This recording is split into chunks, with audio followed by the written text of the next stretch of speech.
Welcome back to the shop. I'm Jeff from Today's Craftsman, and we heard it right from you. You guys wanted to see a video about our van and how we use it for installations and what we have in there. So we're going to give you a close look at the van this week. This is a 2021 Mercedes Sprinter 2500. It's a standard wheelbase, so 144-inch wheelbase. Yeah, we bought this new back in 2021, and we've been using it since then. We only have 20,000 miles on it, so we don't drive it around a whole lot, but it's indispensable. So we have a nice sliding door here on the side. You can see we have a custom wrap on the van. This was done by a company called Speed Pro, and they did a great job. We gave them some ideas as to what we wanted. They came up with the design and wrapped it for us. So it looks great. We haven't changed the door here that still says Port Monmouth. But we're thinking about having that redone to say Keansburg. Here's the front. Pretty standard. Couple of seats. We have an upgraded head unit there so that we get nice big navigation. The thing that came in this was a tiny little LCD screen. So we went with an 11-inch Alpine, which has worked out great. We do keep some little odds and ends in here. This is a big one, our RTM sample box from Enduro. This is something that we use to match finishes, so we can bring this to a job and show the clients all the different colors that we can match.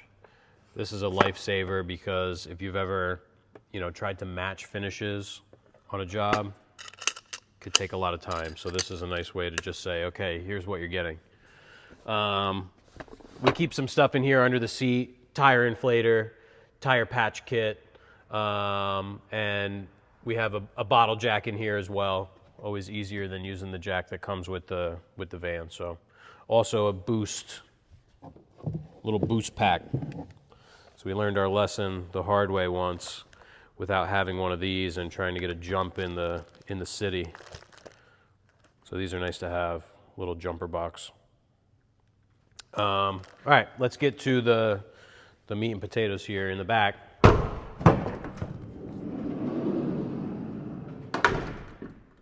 So this is about as organized as you'll ever see the van. A lot of times it's a wreck in here because you leave an install and you kind of just throw everything in there. But we can go through all the different tools that we have in here. I guess maybe we'll start from the top down. So you can see, if you look, as you watch the video, you'll see we have these bars mounted all over the place. I forget what these are called. We got these from a company called US Cargo, I believe. But it's a way to mount different accessories. So it's this track, and then there's all different little mounts.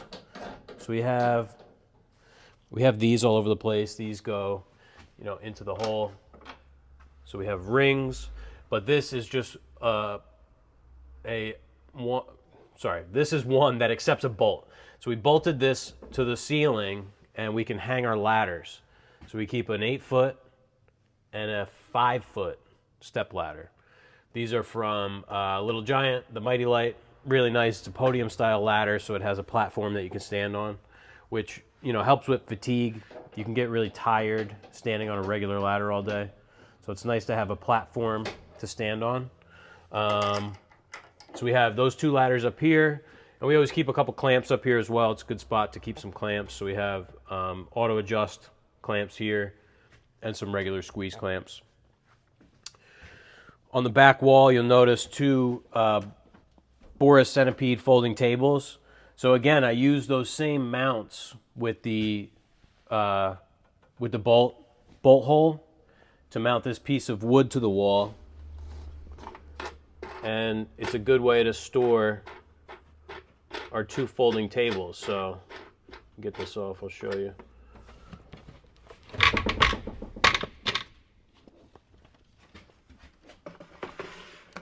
So it's just a piece of plywood with a bolt sunk in the back. You can see it's bolted to the aluminum track there, and we just use a little knob to hold it on. So it keeps these out of the way in a spot that really wouldn't be used otherwise.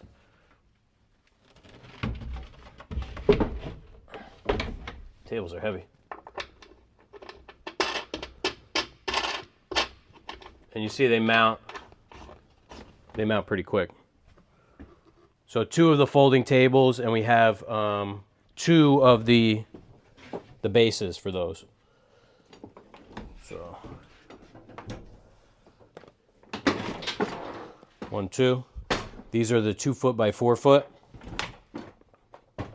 So basically we have 4 feet by 4 feet of table, and you can see it takes up very little room. So if we were to have a set of 2 sets of sawhorses and 2 pieces of wood, 2 foot by 4 foot, it takes up a lot of space in the van. This is very compact. So we really like these tables. They make a couple different sizes. I think up to 4 feet by 8 feet. But this is a good size for site work. We have our Capex. So this is the KSC 60, the cordless Capex. It's like an 8-inch, roughly 8-inch blade. So we have that and the wings here. And we have the SawStop job site table saw. It's the full-size one, not the compact one. That's great. We like to have the protection of the SawStop on the job site.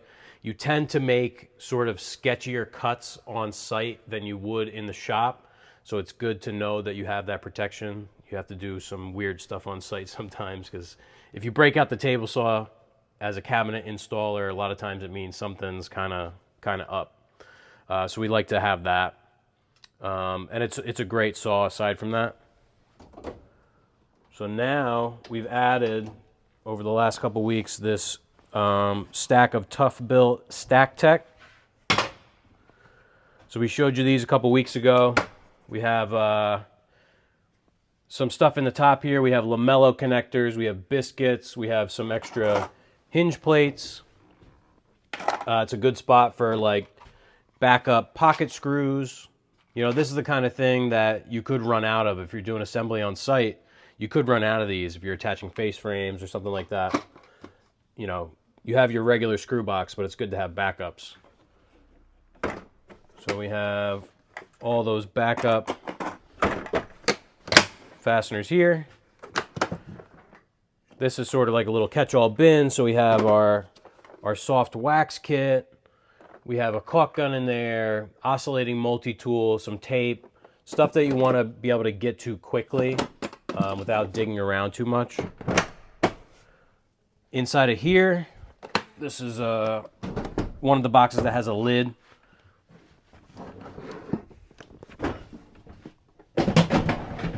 So inside of here we have the lamello Zeta. We've been using this on site a lot. We have our Bosch laser level. We have a little 3-inch surf prep sander.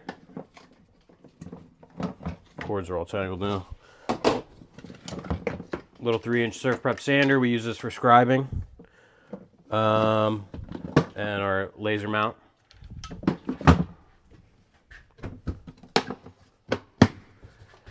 So here we have caulking. We also have stuff for touch-up. So some little Dixie cups, paint brushes, paint stir sticks. And you can see you get in the habit of just like stuffing random stuff where it doesn't belong, like multi-master blades. Then here, working with the 18 gauge Grex nailer, GC 1850. Below it we have the 23 gauge Grex. This is the, GCP 650. And clamps and fake Viking arms. I would like to get the real ones. I haven't sprung for them yet. These are pretty cool if you've never seen them. So these are great for lifting stuff up. So if you have a heavy cabinet, say a pantry cabinet, that you need to get level, even with adjustable legs, it could be difficult to turn them. So you can use this to lift it up and then bring your feet down to the ground. So these are great. These are just a fake version of something called the Viking arm. Now we'll head around to the back doors. We did get some comments about the Stack Tech, people saying that we were showing it too soon. We haven't tried it out. Like we were saying, it was just a first impressions video, but we've been using these on site basically every day since then, and they've been working out great. I'm sure they're going to last the test of time. We really enjoy it. Having the drawers, again, this is huge. Being able to access all these tools without having to take the box off of the other box. So really, really liking working with that. So we'll come around here to the back before I blow out my knees jumping out of the van.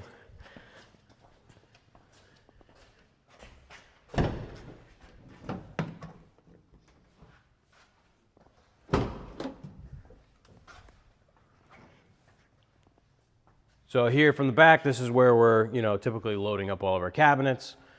We keep a Makita vacuum in the van. This is nice because it will either take 2 batteries or you can plug it in. So sometimes you go on site and there's no power or there's not enough power. Everybody else is using it. It's nice to be able to vacuum stuff up or hook it up to your miter saw without actually plugging it in. Here we have the last remaining milk crate. We took all the milk crate stuff and put it in the Stack Tech, but we're still getting some of it in.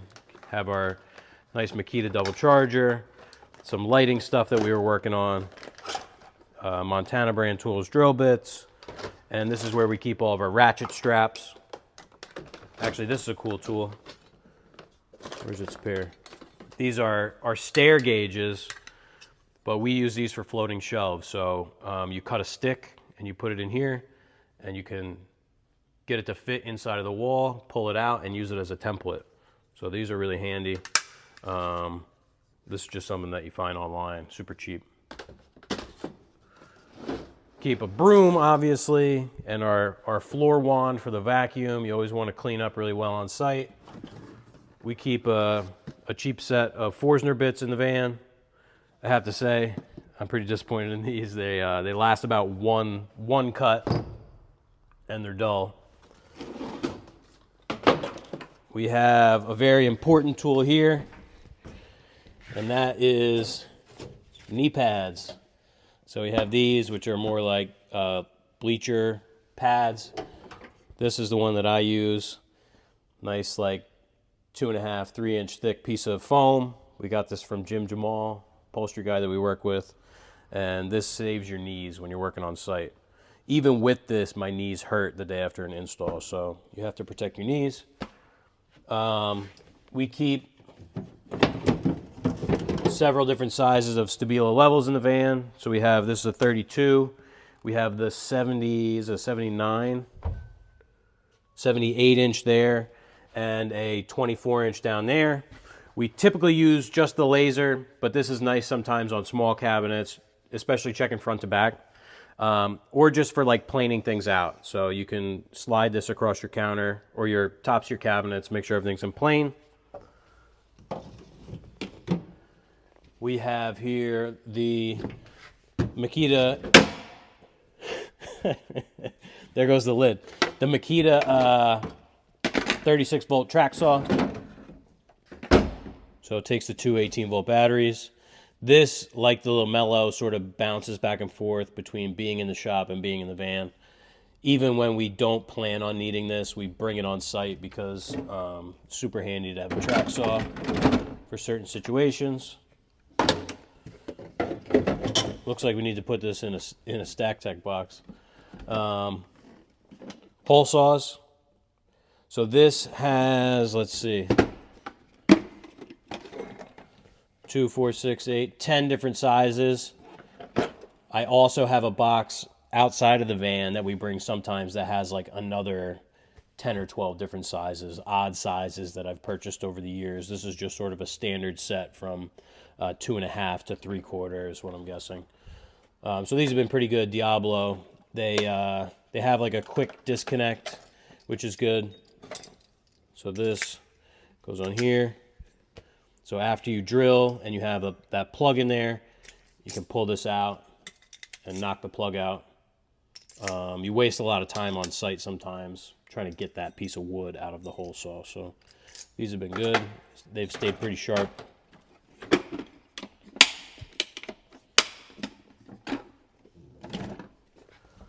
And now back here we have all of the sustainers. So let's see, get this rolled out of the way.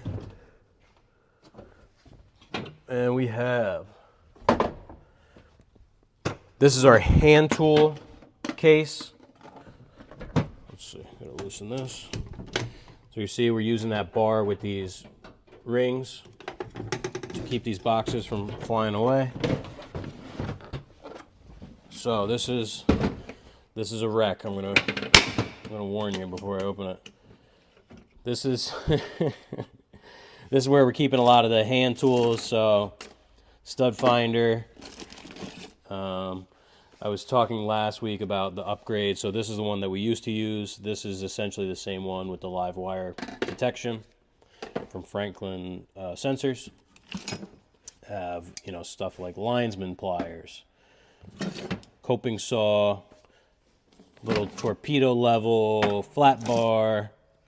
You know, this is where we keep all this different stuff. Allen keys. We have the Klein circuit breaker finder. This is pretty cool if you haven't seen it. So you can take this, plug it into an outlet, and then you go to the breaker and you can actually use this to find what circuit it's on so you know where to turn it off. I have to say, we've used it only a couple times, but this is super handy, especially when you're working in a big house that has a lot of circuits, or even multiple panels. Hammer, folding handsaw, screwdrivers. This is where we keep all that kind of stuff. Let's see, put this back in.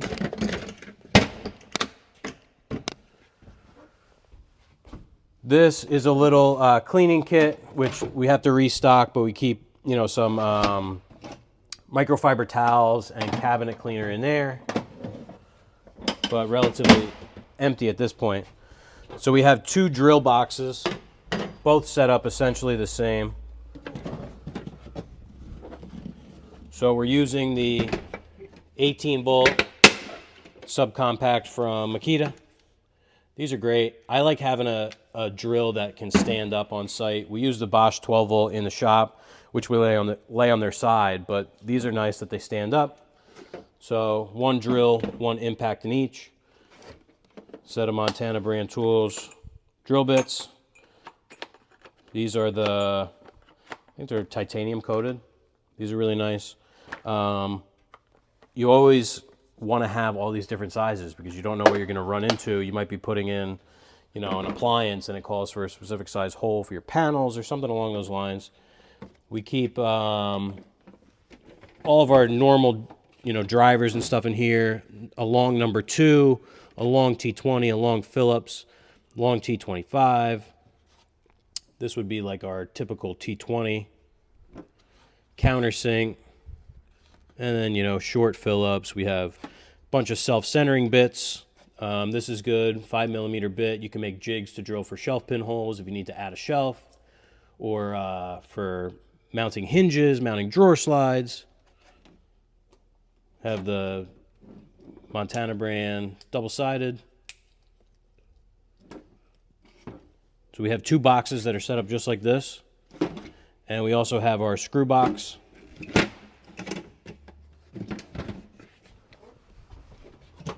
So these are all the common fasteners that we use on an install.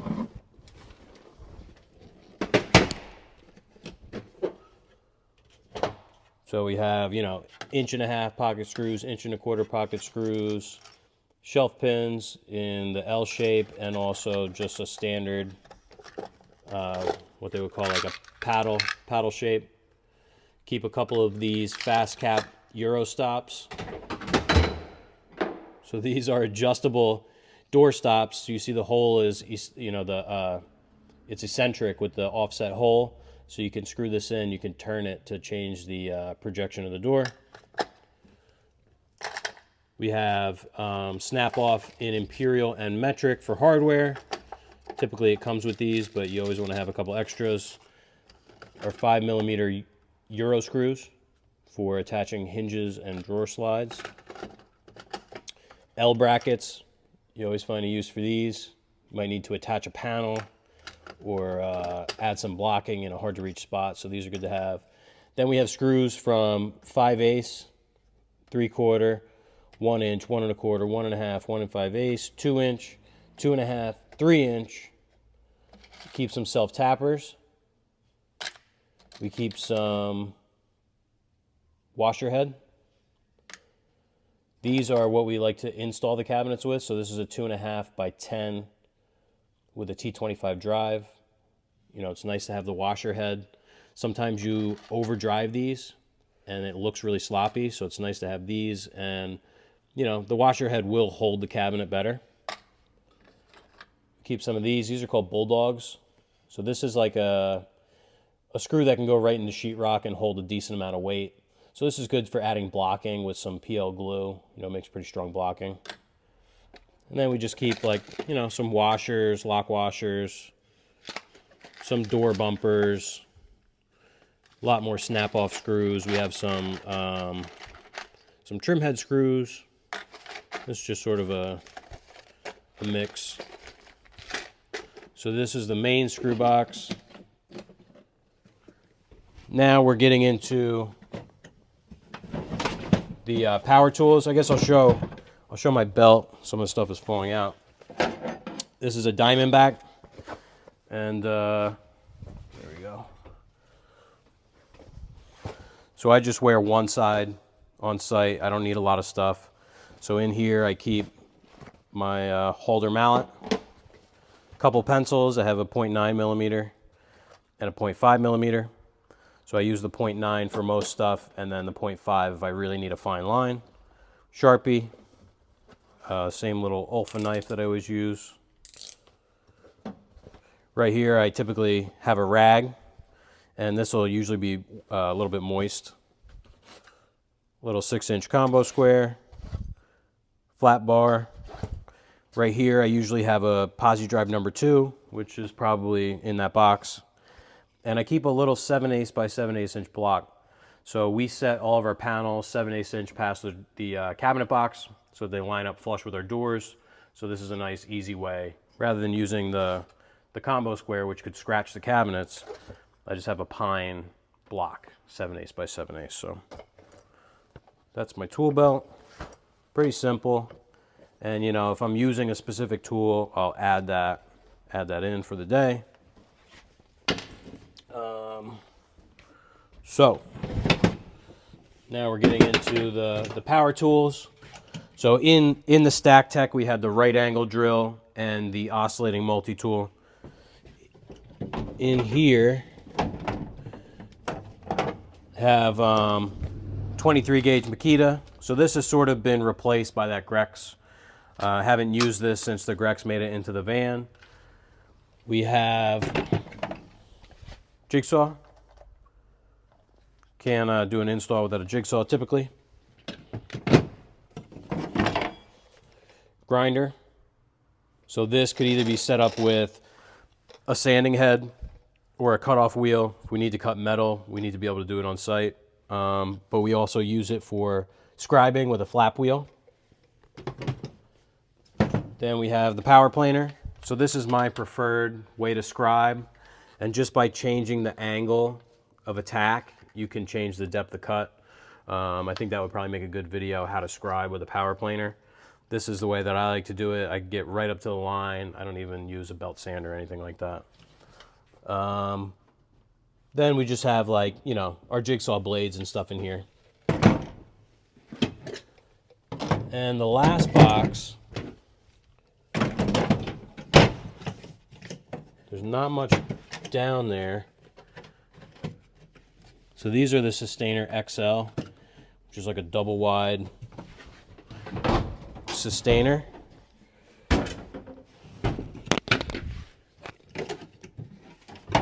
Down here, Milwaukee 15 gauge nailer. And this has the Makita adapter, which I don't even remember how to get that off. Oh, here we go. So this allows you to use Makita batteries on your Milwaukee tool. We heard good things about this nailer. We needed a 15 gauge nailer for a specific job, but we didn't want to buy any Milwaukee batteries. So we can put the Makita battery right in here. We've used this for adding blocking in. That's basically what we use this for. In the same sort of vein, we have Surebonder cordless hot glue gun. Same thing, Makita. This is like a Ryobi to Makita adapter. So we can run this with our Makita batteries. Use this for like temporarily attaching drawer faces. You can use it with tape to add blocking to sit your crown on. All kinds of stuff. Hot glue, super handy. We keep in here a tripod for the laser. So just a little cheapo tripod. We have the flap discs I was talking about for the grinder. So these are nice for scribing. We also have an attachment that you can stick, that you can stick sandpaper to. We keep a little bag of different types of sandpaper. Dowels. So sometimes you need to drill into concrete. If you don't have concrete anchors, you can, pound a dowel into it and then use a wood screw. And lastly, this would be our preferred method of attaching things when you don't have a stud. These are togglers. So you drill a, I think it's a 3/8 or a 1/2 inch hole. You put this through, and when you pull it, this will sit against the back of the sheetrock. You tighten this down. Let's see, I'm gonna ruin this one, but you tighten that down up to the sheetrock. You snap this off, and then you see you have a threaded hole there that, these are very long. These are 4-inch for super thick walls, but that will thread into that hole, and you have a really strong connection. You have this whole metal piece pushing up against the back of the sheetrock. So we've done a bunch of commercial work. We've done work in old buildings that have been repurposed into apartments, and they have, a lot of times very thin metal stud walls. So these are really good for hanging stuff. Sometimes you have a narrow cabinet that doesn't even land on a stud, or it just lands on one stud. So it's good to be able to attach it to the wall in another way. Let's see, am I forgetting anything? We have, all kinds of little stuff, framing square, rubber gloves. We keep one extension cord. The only thing in this van that is corded is the surf prep sander and the table saw.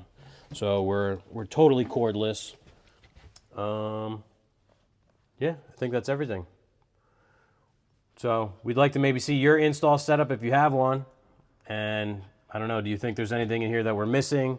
Or do we have too much of anything else? We'd like to hear what you think. Let us know down below, and we'll see you next week.